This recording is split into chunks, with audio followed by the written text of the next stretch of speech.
Alléluia. Amen. Bien aimés, soyez bienvenus encore et soyez encore disposés à écouter la parole du Seigneur. Il m'a choisi comme canal ce matin pour vous bénir. Amen. Et je bénis le Seigneur aussi, car je vois qu'aujourd'hui, par rapport à la 2 semaines, nous sommes plus nombreux. Et je bénis également le Seigneur pour les bien-aimés qui sont là pour la première fois, ainsi que pour le retour du berger à la bergerie. Amen. Le pasteur qui nous a invités durant tout ce moment, et nous sommes heureux de te retrouver ici de toute la famille. Et je rends grâce également au Seigneur pour l'opportunité qu'il nous donne de pouvoir nous tenir devant vous, de pouvoir apporter la parole ce matin. Dieu s'exprime contre d'une façon contre d'une autre. Et je crois que ce matin encore, Dieu s'est choisi une bouche en fait pour pouvoir bénir son peuple. Amen. Nous rendons encore gloire au Seigneur et nous bénissons encore. Je voudrais juste prier un court instant pour la parole que je vais apporter au nom du Seigneur. Éternel notre Dieu, je te loue, je te rends grâce, Seigneur Jésus-Christ. Merci Seigneur encore pour la grâce que tu me fais de pouvoir me tenir devant ton peuple ce matin. Seigneur, merci encore parce que c'est toi qui envoies ta parole à ton peuple, c'est toi qui nourris ton peuple, Seigneur Jésus-Christ. Je ne suis qu'un canal ce matin entre tes mains, Seigneur Jésus-Christ. Et Père, je suis disposé encore à obéir à ta parole et à me laisser encore utiliser par toi. Dans le nom puissant du nom de Seigneur Jésus-Christ. Père, laisse que cette parole puisse encore vraiment tomber dans une terre fertile. Au nom puissant du nom de Seigneur Jésus-Christ. Amen. Amen. Donc, bien aimés, nous allons ouvrir nos Bibles dans 2 Pierre 1 et nous allons lire des versets 3 à 11. On est toujours dans notre thème mensuel. Devenir participant de la nature divine. Amen.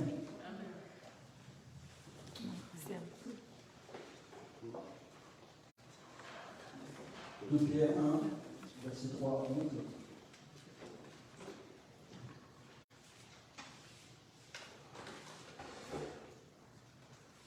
Sa divine puissance nous a donné tout ce qui contribue à la vie et à la piété au moyen de la connaissance de celui qui nous a appelés par sa propre gloire et par sa vertu. Celle-ci nous assure de sa part les plus grandes et les plus précieuses promesses, afin que par elle, vous deveniez participants de la nature divine, en fuyant la corruption qui existe dans le monde par la convoitise. À cause de cela même, faites tous vos efforts pour joindre à votre foi la vertu, à la vertu la connaissance, à la connaissance la maîtrise de soi, à la maîtrise de soi la patience, à la patience la piété, à la piété plutôt, à la piété l'amour, l'amitié fraternelle, à l'amitié fraternelle l'amour. Car si ces choses sont en vous, et ils sont avec abondance, elles ne vous laisseront point oisifs ni stériles pour la connaissance de notre Seigneur Jésus-Christ. Mais celui en qui ces choses ne sont point est aveugle. Il ne voit pas de loin et il a mis en oubli la purification de ses anciens péchés. C'est pourquoi, frères, appliquez-vous d'autant plus à affermir votre vocation et votre élection, car en faisant cela, vous ne broncherez jamais. C'est ainsi en effet que l'entrée dans le royaume éternel de notre Seigneur et Sauveur Jésus-Christ vous sera largement accordée. Amen. Amen. J'ai intitulé mon message de ce matin « Participant de la nature divine pour vivre dans sa gloire ». Amen. Amen. Le Seigneur nous parle ici de sa divine puissance. Et à travers l'œuvre de la croix, Dieu nous donne la vie éternelle. Ainsi, nous sommes devenus de nouvelles créatures. En cela, le Christ nous dit qu'il a tout accompli et nous exhorte à plus de connaissances de ses enseignements, en vivant avec piété et vertu, afin de devenir participants de la nature divine pour vivre dans sa gloire. Donc nous voyons qu'il y a des préambules en fait. Il y a des préambules pour devenir participants de la nature divine. Participants de la nature divine, à savoir que pour vivre dans la gloire de notre Seigneur, pour vivre dans son royaume, nous devons avoir des préalables.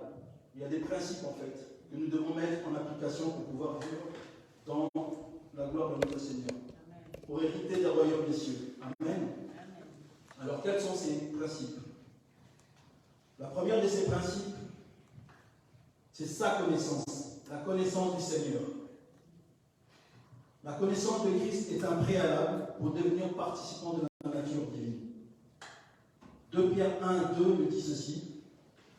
2 Pierre 1, 2, nous allons toujours rester dans l'épître de Pierre. 2 Pierre 1, au verset 2 dit ceci. Que la grâce et la paix vous soient multipliées par la connaissance de Dieu et de Jésus-Christ, notre Seigneur. Donc nous devons connaître notre Seigneur. C'est un préambule en fait pour pouvoir gagner son royaume. Mais connaître Jésus-Christ, c'est avant tout connaître sa parole, connaître sa vie en fait, connaître son œuvre. Qu'est-ce que le Seigneur a fait comme œuvre? Cela nous devons le connaître pleinement. Parce que sans connaître le Seigneur, nous ne pouvons pas suivre ses principes. Sans connaître le Seigneur, nous ne pouvons pas être des disciples. Alors un disciple, c'est quelqu'un qui connaît son maître. Un disciple, c'est quelqu'un qui connaît son maître, qui connaît les enseignements de son maître, qui se soumet à l'autorité de son maître, et qui se soumet surtout aux lois de son maître. Amen. Et pour être participant de la nature divine, nous devons avoir toutes ces qualités-là aussi. Alléluia. À savoir être des ambassadeurs de Christ. Et un ambassadeur suit ce que son État lui a dit de faire. Amen. Un ambassadeur ne décide pas de lui-même. Il prend instruction de son pays. Et nous, en tant qu'ambassadeurs du Christ, nous prenons aussi instruction du Christ. Amen. Pour prendre l'instruction du Christ, nous devons le connaître. Le connaître passe d'abord par sa parole. Connaître pleinement sa parole. Et en connaissant sa parole, nous allons connaître sa nature. Amen. Et en connaissant sa nature, nous allons aussi faire partir de cette nature-là. Et ainsi, nous allons tous devenir participants de la nature divine. Amen. Alléluia.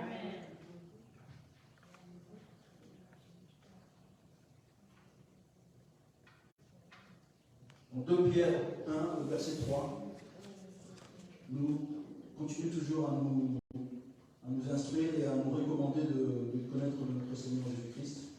Sa divine puissance nous a donné tout ce qui contribue à la vie et à la piété au moyen de la connaissance de celui qui nous a appelés par sa propre gloire et par sa vertu. Donc nous voyons encore que dans 2 Pierre, déjà dans 2 Pierre 1, au verset 2, on nous recommande de connaître sa nature, de connaître le Seigneur pleinement. Et dans 2 Pierre 1, au verset 3, on nous demande encore de connaître encore le Seigneur. Et que c'est dans la connaissance du Seigneur que nous allons asseoir en fait notre enseignement. Dans la connaissance du Seigneur, nous allons asseoir en fait sa nature, qui est faite de piété, qui est faite de vertu. Et nous aussi, nous allons devenir participants de ces qualités-là. Nous voyons que c'est seulement par le développement de la connaissance de notre Seigneur Jésus-Christ que nous allons acquérir des qualités telles que la piété, la vertu qui sont celles que tout participant à la nature divine, à savoir le royaume de Dieu, doit avoir. Sa divine puissance nous a tout donné, ce qui contribue à la vie. Donc Christ est la vie et le chemin. Il nous a dit, soyez mes imitateurs, je vous ai déjà équipés. Amen. Donc par sa puissance, Dieu nous dit que vous avez ma puissance également. Je vous donne, je vous lègue ma puissance. Amen. Donc n'ayez crainte. Suivez juste ce que je vous demande de faire. Amen. Ayez la connaissance. Vivez avec piété. Vivez avec vertu. Et continuez à développer en fait votre connaissance de ma nature. Continuez à développer votre connaissance de ma personne. Parce que nous qui sommes ici ce matin, nous sommes en fait ambassadeurs du Christ. Nous sommes disciples. Et nous devons continuer chaque jour, nous découvrons qui est notre Seigneur. Chaque jour, nous devons nous améliorer. Chaque jour, nous devons entrer en profondeur dans la connaissance du Christ. Amen. Et c'est comme ça que nous allons en fait aller de plus en plus être amenés à participer. Être amenés à participer en fait aux œuvres de l'Éternel. Être amenés en fait à participer à l'œuvre de la croix. Être amenés à participer en fait à faire que l'évangile puisse aller de l'avant. Faire en sorte que l'évangile soit connu de plus grand nombre. Et le Seigneur veut que nous soyons vraiment ceux-là, ceux qui continuent en fait à approfondir cette connaissance. Il faut aller en profondeur en fait avec le Seigneur. Et en allant en profondeur avec le Seigneur va te bénir. Le Seigneur va te révéler même quelle est ta propre nature à toi. Amen. Tu vas te découvrir. Tu vas te découvrir dans le service du Seigneur. Tu vas te découvrir dans le ministère. Amen. Alléluia. Moi qui me tiens présent ici devant vous, je me tiens debout ici. Il y a quelques années, c'était impossible de tenir debout devant vous. Déjà, vous voyez que ma parole est rare. Mais c'est ma nature. Amen. Mais si je reste dans ma nature, je serai un taiseux. Amen. Mais le Christ nous appelle tous à un changement. Le Christ nous appelle à aller de l'avant. Le Christ nous appelle en fait à nous débarrasser de notre nature. Le Christ nous appelle à nous débarrasser de notre propre nature. Et il nous demande à tendre vers sa nature. Amen. Sa nature qui est faite de puissance. Et quand Christ nous donne sa puissance, en fait, il nous dit en fait que tu es capable. Christ nous capacite. Il permet à beaucoup d'entre nous aujourd'hui de se débarrasser de leur ancienne vie, de se débarrasser de leur ancienne nature, de leur caractère, et d'aller vers lui. Amen. Afin de devenir de meilleures personnes, afin de devenir de meilleurs serviteurs. Alléluia. Afin d'entrer dans le ministère. Amen. C'est vrai qu'il est plus facile, si on suit notre nature, à se dire, bon, on reste en dehors du ministère, on reste en dehors de l'église, on vient juste. Pour ne pas citer d'autres religions, on vient juste pour faire acte de religiosité. On va mettre sa pièce et puis on va rester un peu à l'église et puis on y va et puis à la prochaine fois. D'autres viennent même à l'église seulement pour les enterrements. D'autres viennent même à l'église seulement pour les mariages. Que quand ils sont invités à un mariage et quand ils se rendent encore à ce mariage. Mais nous sommes appelés à servir pleinement, à servir entièrement. Amen. À servir jour après jour. Amen. C'est le pas, c'est le chemin que le Christ a tracé pour nous. C'est le chemin que le Christ a tracé pour nous. Et ce chemin-là va nous permettre de participer aussi. Parce que quand on participe à une œuvre, on se sent plus concerné. Quand on participe à une œuvre, on se sent plus équipé. On se sent plus fier aussi. Amen. Parce qu'on accomplit des choses. Alléluia. Et quand on accomplit des choses, on s'en sent, comment dire, on se sent plus valorisé aussi. Dieu n'a pas besoin de nous. Hein. C'est nous qui avons besoin de Dieu. Mais Dieu veut quand même nous amener à participer avec lui. C'est par amour que Dieu fait cela. Si le Seigneur s'est donné à la croix, en fait, c'est pour que nous ayons la vie éternelle. Mais ce n'est pas pour que nous ayons la vie éternelle pour jouir de notre propre vie. C'est pour participer à l'œuvre. L'œuvre qu'il a commencée, nous devons continuer. Nous devons être à sa suite. Nous devons poursuivre cette œuvre avec lui. Alors, bien aimés, soyons vraiment participants. Car Dieu a déjà donné la puissance à chacun. Ne te dis pas, je suis faible. Ne te dis pas, je ne peux pas y arriver. Ne te dis pas, je n'ai pas assez les compétences. Les compétences, ça s'acquiert. On ne naît pas ingénieur. On va à l'école pour devenir ingénieur. Amen. On poursuit des études pour devenir ingénieur. Nul n'est né ingénieur. C'est comme pour les disciples du Christ. Le Christ s'est choisi quelques disciples. Mais qu'est-ce qu'il a fait? Il les a emmenés avec lui. Il les a formés. Il les a formés pour que quand il sera parti, il puisse continuer l'œuvre. Dieu n'a pas laissé les disciples comme ça, vaquer à leurs occupations, se débrouiller tout seul. Jésus est resté, il est resté avec eux jusqu'au bout. Et quand il a vu qu'ils étaient équipés, et là il s'est dit maintenant je peux partir. Car il savait que l'œuvre allait continuer. Car il les a capacités. Dieu nous a donné aussi comme capacité, comme il a donné aux disciples, de pouvoir faire des miracles. Et si nous restons dans sa volonté, si nous agissons dans sa volonté, nous aussi nous pourrons faire des miracles. Nous ne serons pas des hommes de peu de foi. Mais avec la foi, avec sa puissance, nous pouvons avancer, nous pouvons faire de grandes choses. Amen. Alléluia.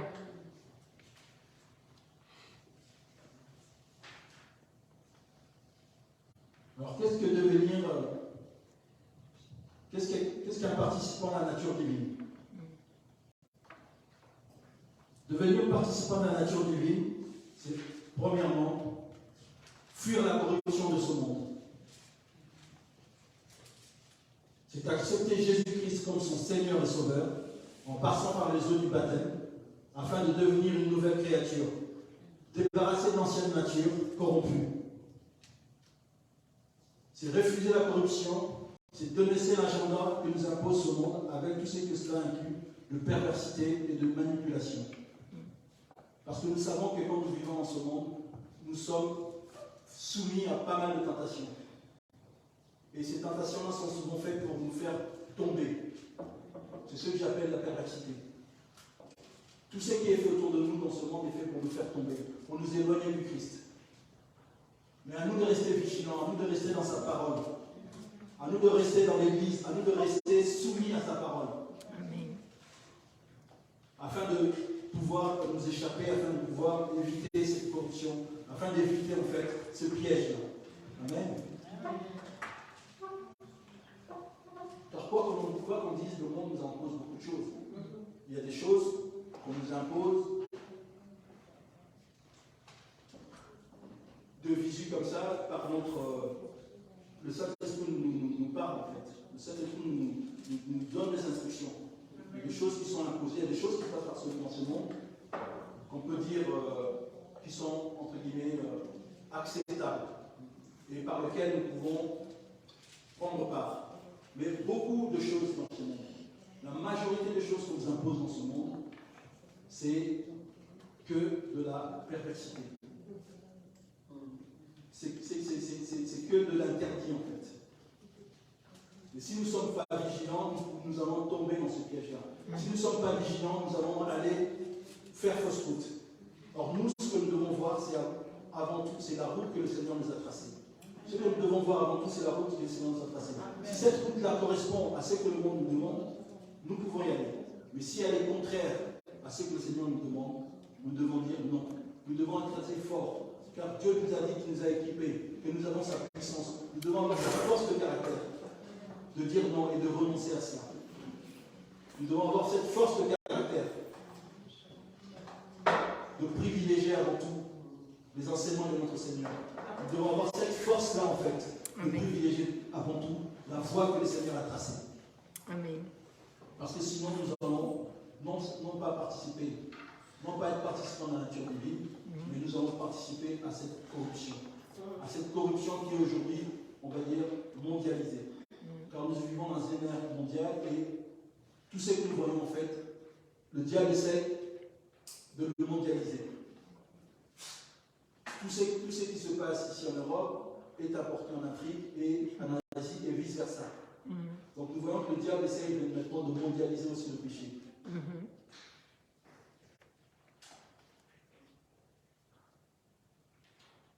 Deuxième qualité d'un participant, c'est la vertu.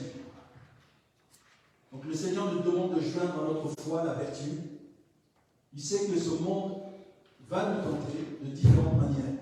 Et pour ne pas succomber à la tentation, nous devons être affermis dans notre foi. Amen. Cela passe par la connaissance et la méditation régulière de la parole, par la connaissance de ce que nous disons et entendons. C'est ainsi que nous allons approfondir notre connaissance du Seigneur, nous grandirons en foi et gagnerons en vertu. Amen. Oui, en effet, ce sont des efforts, mais devenir participant de la nature divine est un choix, un mode de vie qui requiert de grandes qualités spirituelles et moraux. Amen. Donc la vertu est une de ces qualités-là que le Seigneur nous demande d'avoir. Et la vertu implique que nous soyons fermes dans notre marche. La vertu implique que nous refusions ce qui n'est pas du Seigneur. La vertu nous implique d'être, on va dire, de bien nous conduire. La vertu, en fait, c'est bien se conduire. La vertu, c'est désirer le bien et refuser le mal.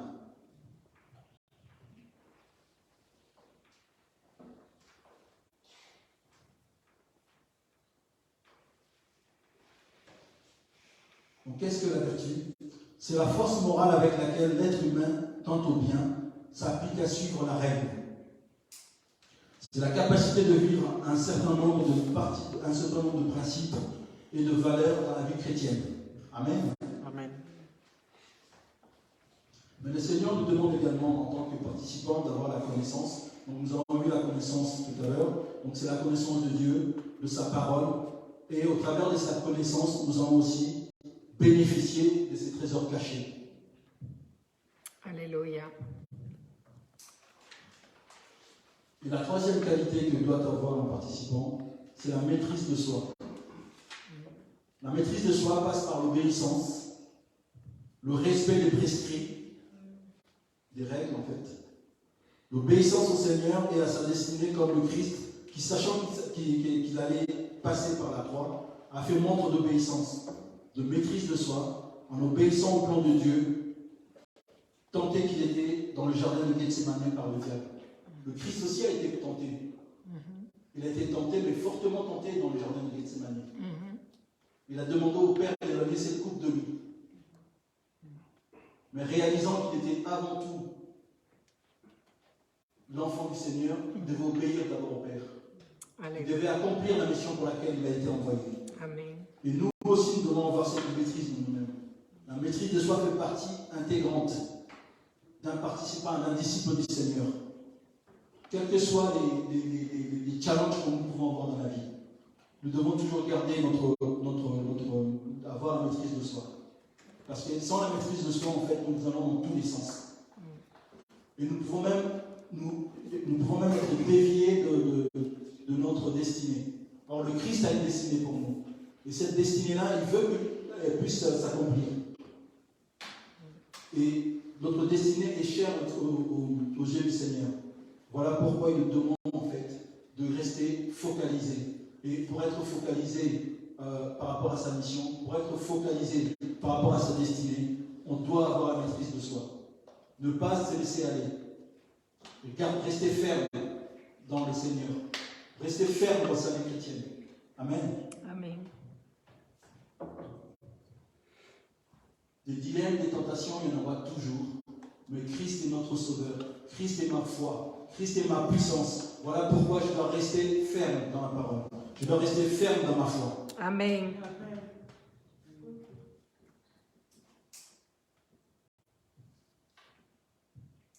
Quatrièmement, nous avons également besoin de la patience. La patience, je sais que c'est un mot qui ne plaît pas beaucoup, à toute personne. Surtout aux enfants. Et même aux adultes. La patience est un mot qui est lourd. Parce que la patience demande d'avoir la maîtrise de soi. La patience demande, ça c'est qu'on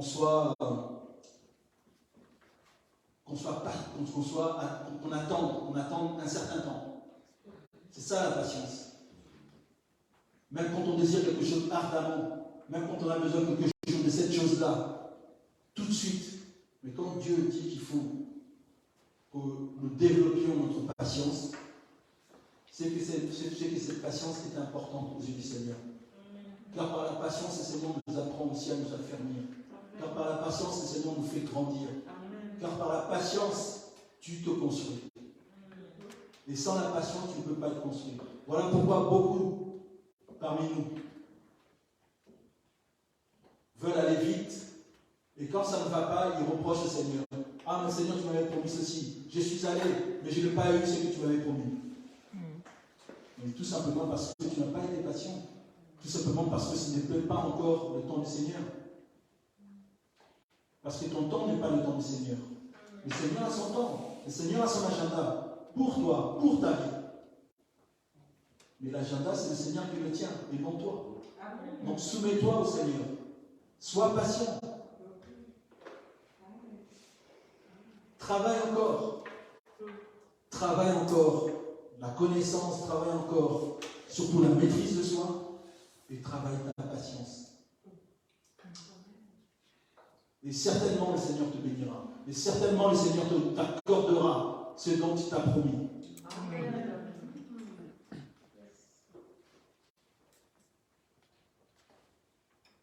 La patience, c'est le fait de mettre sa foi à l'épreuve, de rester ferme par rapport aux promesses attachées à ta vie.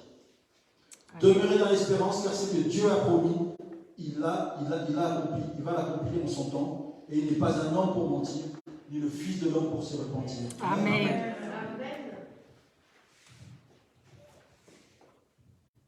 Cinquième qualité qu'il faut pour être un participant à la nature divine, c'est la piété.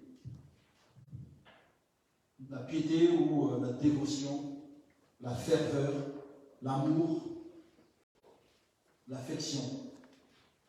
La piété signifie honorer Dieu de tout son cœur, de toute son âme et de toute sa pensée. C'est être consacré corps et âme à Dieu, ton Seigneur, à travers le jeûne par exemple, la prière, la méditation de la parole. Donc, bien aimé, le Seigneur nous demande encore de vraiment entrer en profondeur avec lui, de rentrer vraiment en profondeur dans sa connaissance. Et non seulement de rentrer dans la connaissance du Seigneur, mais d'être aussi acteur avec lui. Et pour être acteur avec le Seigneur, nous devons passer par le chemin qu'il a emprunté. À savoir par le chemin de la dévotion, être dévoué au Père comme le Seigneur a été jusqu'à aller donner sa propre vie. Nous aussi, nous devons donner notre vie au Seigneur. Nous devons donner notre vie au Seigneur Jésus-Christ. Nous devons donner notre vie à l'œuvre de la croix. Nous devons donner notre vie à l'œuvre du Seigneur. Cette œuvre que le Seigneur nous a confiée, au travers de son berger, le pasteur Michel. Nous aussi, nous devons dévouer à cette œuvre-là. Nous aussi, nous devons être participants de l'Église Parole de Vie. Amen. Nous tous, nous sommes en mesure de participer. Alléluia. Nous tous, nous sommes appelés à participer. Amen. Amen. Parce que si nous voulons hériter du royaume des cieux, un sujet du royaume travaille pour le roi. Alléluia. Un sujet du royaume, d'ailleurs le mot sujet tout simplement veut dire, quand tu es un sujet, tu as la disposition du roi. Tu as la disposition du royaume. Donc en tant que sujet du royaume, nous devons aussi participer activement. Participer activement à l'œuvre, participer activement au royaume. Alléluia. Aux besoins du royaume. Et les besoins du royaume sont grands. Amen. Et nous aussi, nous sommes nombreux ici. Il ne faut pas s'attendre à ce que nous soyons 100 pour pouvoir participer à l'œuvre. L'œuvre dont il a commencé, nous étions que 2 ou 3 familles. Nous avons participé, nous avons dit, ce n'est pas notre œuvre. Nous nous mettons notre Père à l'édifice. Et certainement le Seigneur bénira. Et le Seigneur a béni. Aujourd'hui, voici, nous sommes nombreux. Avant, nous étions dans les maisons. Aujourd'hui, nous avons la salle ici. Amen. Et Dieu va encore continuer à nous bénir parce que nous allons acquérir un lieu de culte. Amen. Alléluia. Le nom du Seigneur. Amen. Ça aussi, ça fait partie de notre patience. Nous savons que le Seigneur va nous bénir au travers de ce bâtiment que nous voulons tous. Nous savons que le Seigneur va nous bénir. Et nous continuons à prier pour ça. Nous voulons être patients. Parce que nous savons qu'à son temps, le Seigneur va bénir l'Église Parole de Dieu. Amen. À son temps, le Seigneur va te bénir aussi par rapport à tes besoins personnels. Amen.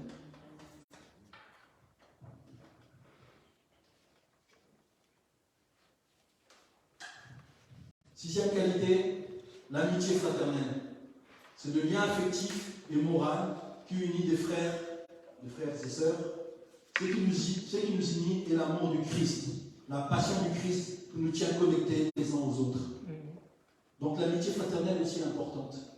Parce que si nous sommes là, ce n'est pas par nos amitiés propres, mais c'est par une amitié fraternelle. Amen. Et le mot fraternel inclus en fait veut dire Christ. Cela veut dire que c'est Christ qui nous tient. Amen. Le lien de la perfection, le lien qui est entre nous, c'est Christ. Amen. Et si nous sommes liés par Christ, nous devons aussi avoir ces qualités de Christ. Des qualités d'amour, des qualités de communion fraternelle, des qualités de vivre ensemble. Parce que le Seigneur nous appelle à former une famille. Le Seigneur nous appelle à former une seule famille. Amen. Non pas à être des corps, mais à être un seul corps.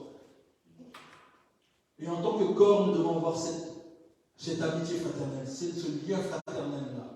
Et il est vraiment important parce que sans ce lien fraternel, nous ne pouvons pas avancer. Parce qu'il y a un lien fraternel, le lien fraternel nous permet tous de tirer dans le même sens. Amen. D'aller dans le même sens. Amen. Donc s'il n'y a pas ce lien fraternel-là, la corde va casser. S'il n'y a pas ce lien fraternel, ça veut dire qu'il y en a qui partent à gauche, d'autres qui partent à droite. Donc forcément, à un moment donné, la corde va casser. Or, le Seigneur nous appelle en fait à cette amitié fraternelle, Amen. à ce lien fraternel-là. Et comme il le dit dans sa parole, c'est un lien affectif, c'est un lien moral, c'est un lien de foi en fait. Alléluia.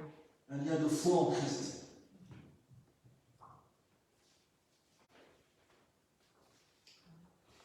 Et enfin, l'amour, qui est le lien de la perfection. Amen.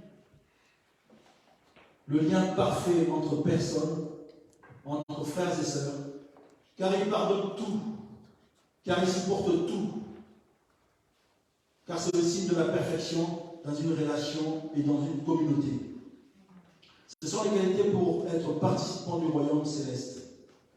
Le Seigneur lui-même a fait preuve de toutes ses qualités et fait grâce de toutes ses vertus à ceux qui veulent le suivre, l'imiter, afin que ceux-là aussi deviennent participants du royaume éternel. Amen. Ainsi, le Seigneur nous prépare chacun à notre mission, ministère, car être participant de la nature divine, c'est être ministre du royaume des cieux de Jésus-Christ. Le mot participant, participer, c'est prendre part activement à une œuvre, l'œuvre de la croix. Le Seigneur le dit dans sa parole, la moisson est grande, mais il y a peu d'ouvriers. Alors mon frère, alors ma soeur,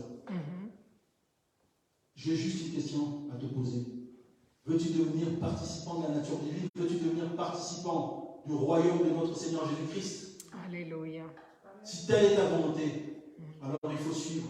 Suivre ce que le Seigneur nous demande. Suivre ses préceptes. Amen. Devenir disciple. Il nous faut devenir disciple. Alléluia. Et quand nous sommes disciples, c'est là que nous participons pleinement à l'œuvre du Seigneur. Amen. Être disciple, ce n'est pas seulement un seul jour venir et aider à monter une chaise, ou venir dans un mois nettoyer la salle. Être disciple, c'est un travail quotidien. Être disciple, c'est être ouvrier. Amen. Un ouvrier ne vient pas au travail quand il veut. Un ouvrier vient au travail chaque jour. Alléluia. S'il veut recevoir son salaire, il doit venir au travail chaque jour. Amen. Sinon, il n'y aura pas de travail. Il n'aura pas de travail. Déjà, il n'aura pas d'argent. Et en plus de ça, il n'aura plus de travail pour lui. Et si nous voulons aussi devenir participants du royaume des cieux, si nous voulons habiter avec le Seigneur dans son royaume, c'est maintenant que le Seigneur veut nous former. Amen. C'est dès maintenant que nous devons travailler à cela. Pendant que nous savons notre nature terrestre, c'est maintenant que nous devons travailler. Alléluia. Alors que nous avons encore notre nature terrestre, le Seigneur nous appelle aussi à travailler. Nous devons travailler encore, travailler déjà ici-bas pour le Seigneur. Et en travaillant ici-bas pour le Seigneur, nous préparons en fait notre nature céleste. Et ainsi, nous pourrons devenir des participants, nous pourrons devenir des habitants de Sion. Amen. Le Seigneur l'a dit, dans sa parole, il a dit qu'il faut fournir des efforts. Il est écrit dans sa parole. Si nous reprenons ici, au verset 5. À cause de cela même, faites tous vos efforts pour joindre à la foi la vertu. Donc, il nous faut fournir des efforts. Il nous faut fournir des efforts. Le Seigneur le sait que ce ne sera pas facile. Voilà pourquoi il emploie le mot effort. Car là où il y a facilité, il n'y a pas besoin de fournir l'effort. Or, le Seigneur nous demande de fournir des efforts. Pour hériter, pour être à la table du Seigneur, pour goûter au meilleur repas, il faut fournir un effort. Manger au McDo et manger dans un restaurant 5 étoiles, ce n'est pas le même prix. À un autre endroit, tu peux avoir même une frite à 3 €, mais un restaurant 3 étoiles avec 3 €, tu n'as même pas de café. Eh bien oui, il faut fournir un effort. Il faut fournir un effort. Alléluia. Donc nous devons fournir cet effort-là pour devenir participants de la nature divine. Amen. Pour hériter le royaume des cieux, il faut que nous fournissions cet effort-là. Amen. Et j'aime à dire encore, comme le pasteur nous a fait quelquefois la blague, si Jésus-Christ vient aujourd'hui pour nous enlever, pour enlever l'Église, le pasteur dit toujours qu'il sera heureux de partir, mais il sera aussi triste s'il voit voyez que certaines de ces brebis restaient alors que nous sommes enlevés. Et c'est maintenant que nous devons nous apprêter. C'est maintenant que nous devons fournir nos efforts. Pour que quand le Christ viendra enlever l'Église, que nous aussi nous fassions partie de cet enlèvement. Dieu veut notre bien. Le Seigneur veut que nous puissions croître. Le Seigneur veut que nous allons de gloire en gloire. Voilà pourquoi il nous donne sa puissance. Parce qu'il sait qu'il y a l'effort à fournir. Et qu'au travers de sa puissance, cet effort-là, nous le verrons tout petit. Parce qu'il nous a déjà donné sa puissance. Parce qu'il nous a donné sa gloire déjà. Alléluia.